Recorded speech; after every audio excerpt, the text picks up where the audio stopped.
Do you have problems with fighting Lian Long, Largo, or maybe the newest Hellish duos? Don't be afraid anymore, you've got Wobbuffet!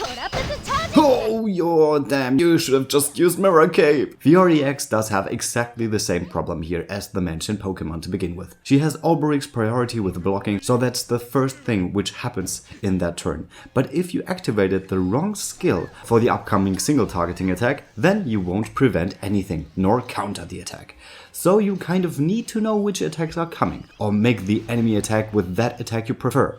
If the enemy is using their ultimate, then you should be real good here, because then you know for sure what's coming.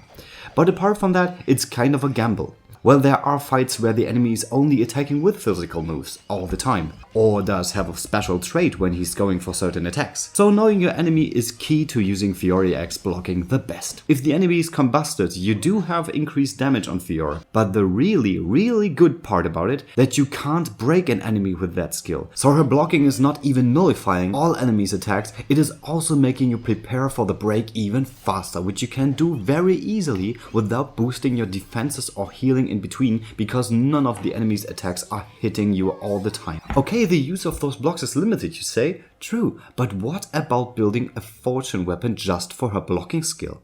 3 times 150 SP at max is amazing, and if you know only physical attacks are coming, you can reduce the physical defense with the Bewitching Souls no problem.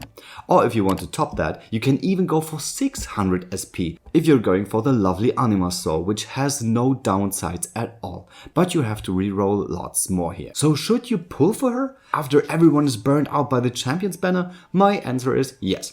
Because having her at least once is enough for her being your most defensive wall you get for a long time in COTC.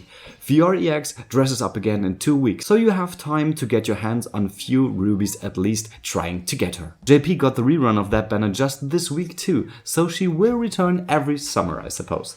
So if you want to save a few rubies because you need to pity her, then you know at which time of the year you need to have 6,000 rubies left. And if you're missing a few rubies, but you were scared of the Helvelo duo, then I'd say you shouldn't be. They are a lot easier than Crack Spears, so with this tutorial you have a real good chance to get 200 more rubies towards your Wobbuff Fiore Ex. See you next time, you're free to play her.